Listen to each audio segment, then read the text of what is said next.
আসসালামু আলাইকুম বন্ধুরা, আশা করি আপনারা সবাই অনেক ভালো আছেন। আজকের এই ভিডিওতে আমরা বিস্তারিতভাবে আলোচনা করতে যাচ্ছি বদসুরাত নাটকের আসন্ন ৩৯ নম্বর পর্ব নিয়ে। এমন একটি পর্ব যেখানে গল্পের প্রতিটি চরিত্র যেন জীবনের সবচেয়ে কঠিন সিদ্ধান্তের সামনে দাঁড়িয়ে গেছে। বিশেষ করে যারা ৩৮ নম্বর পর্বটি শেষ পর্যন্ত দেখেছেন তারা নিশ্চয়ই খেয়াল করেছেন শেষ মুহূর্তে মরিয়ম হঠাৎ করে বাড়ি ছেড়ে বের হয়ে যায়। এই একটি দৃশ্যই পুরো গল্পকে একেবারে নতুন দিকে নিয়ে গেছে। এখন প্রশ্ন হচ্ছে, মরিয়ম কেন এই সিদ্ধান্ত নিল? এটা কি শুধুই অভিমান, নাকি এর পেছনে এমন কোনো সত্য লুকিয়ে আছে যা এখনও আমরা জানি না? বন্ধুরা, আজকের ভিডিওতে আমরা একদম শুরু থেকে শেষ পর্যন্ত বিশ্লেষণ করব ৩৯ নম্বর পর্বে কি কি ঘটতে পারে, কোন কোন নতুন টুইস্ট আসবে এবং এই গল্পটা কোন দিকে এগোতে চলেছে। তাই অনুরোধ থাকবে ভিডিওটি একদম শেষ পর্যন্ত মনোযোগ দিয়ে দেখবেন। এখন আসি মূল গল্পে। ৩৯ নম্বর পর্বের শুরুতেই আমরা দেখতে পারি জামাল এক অদ্ভুত চাপের মধ্যে আছে। একদিকে তার নিজের সংসার ভেঙে পড়ার পথে, অন্যদিকে তার ছোট ভাই এখনও জেলে। এই দুই দিক সামলাতে গিয়ে সে মানসিকভাবে পুরোপুরি ভেঙে পড়ছে। অন্যদিকে বদরুলের অবস্থাও খুব একটা ভালো না। সে ধীরে ধীরে বুঝতে পারছে মায়ার সাথে তার সম্পর্কটা আগের মতো নেই। যোগাযোগ প্রায় বন্ধ হয়ে গেছে।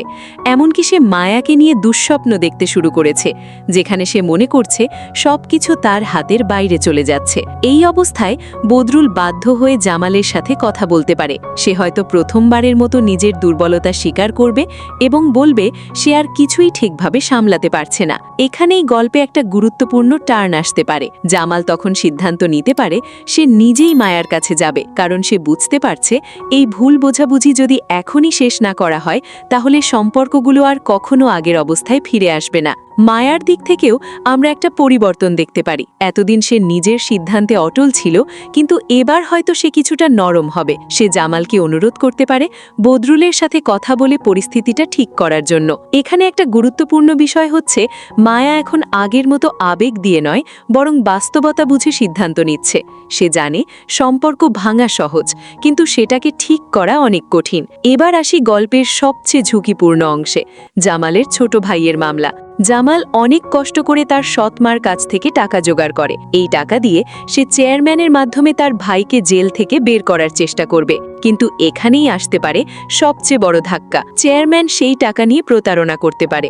সে হয়তো কথা রাখবে না এবং টাকাটা নিয়ে গা ঢাকা দেবে। যদি এমনটা হয় তাহলে জামালের জন্য এটা শুধু অর্থনৈতিক ক্ষতি না, এটা হবে বিশ্বাসের বড় ধাক্কা এবং এখান থেকেই গল্পের নতুন করে সংঘর্ষ শুরু হতে পারে। অন্যদিকে মরিয়মের বিষয়টাও খুব গুরুত্বপূর্ণ। সে বাড়ি ছেড়ে চলে যাওয়ার পর তার অবস্থান কি হবে? সে কি সত্যিই সম্পর্কটা শেষ করে দেবে, নাকি কিছু সময় নিয়ে আবার ফিরে আসবে? অনেক সম্ভাবনা আছে মরিয়ম হয়তো নিজের সম্মান রক্ষার জন্য এই সিদ্ধান্ত নিয়েছে। আবার এটা হতে পারে সে চায় জামাল নিজের ভুলগুলো বুঝুক। এবার আসি মায়ার বড় সিদ্ধান্তের দিকে। ৩৯ নম্বর পর্বে আমরা দেখতে পারি মায়া এমন একটা প্রতিজ্ঞা করছে যা পুরো গল্পের আবেগটাই বদলে দিতে পারে। সে হয়তো সিদ্ধান্ত নেবে বদরুলের পরিবারের একজন সদস্যকে ক্ষমা করে দেবে। এই সিদ্ধান্তটা খুব গুরুত্বপূর্ণ, কারণ এটা দেখায় মায়া শুধু নিজের জন্য লড়ছে না, সে সম্পর্কগুলোকে শেষের করার বদলে ঠিক করার দিকেও ভাবছে। একই সাথে বদরুলের চরিত্রেও পরিবর্তন আসতে পারে। সে হয়তো তার বড় ভাইয়ের কাছে ক্ষমা চাইবে এবং নিজের ভুলগুলো স্বীকার করবে। যদি এই দুই দিক একসাথে এগোয়, ক্ষমা আর অনুশোচনা, তাহলে গল্পে একটা বড় মিলনের সম্ভাবনা তৈরি হতে পারে। সবকিছু মিলিয়ে ৩৯ নম্বর পর্ব হতে যাচ্ছে একটি টার্নিং পয়েন্ট।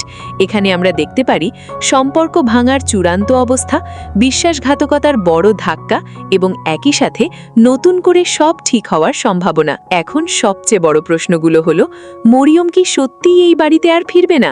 জামাল কি তার ভাইকে সত্যিই ছাড়াতে পারবে? চেয়ারম্যানের প্রতারণা কি সামনে আসবে? আর মায়া ও বদরুল, তাদের সম্পর্কটা শেষ হবে নাকি নতুনভাবে শুরু হবে? বন্ধুরা, আপনারা কি মনে করেন এই গল্পের সবচেয়ে বড় চমকটা কোনটা হতে যাচ্ছে? মরিয়মের সিদ্ধান্ত নাকি চেয়ারম্যানের প্রতারণা? আপনাদের মতামত অবশ্যই কমেন্ট বক্সে জানাবেন। ভিডিওটি ভালো লাগলে লাইক দিন, বন্ধুদের সাথে শেয়ার করুন, আর এমন নিয়মিত আপডেট পেতে চ্যানেলটি সাবস্ক্রাইব করে পাশে থাকুন। দেখা হবে পরবর্তী ভিডিওতে। ততক্ষণ ভালো থাকুন, সুস্থ থাকুন। আল্লাহ হাফেজ।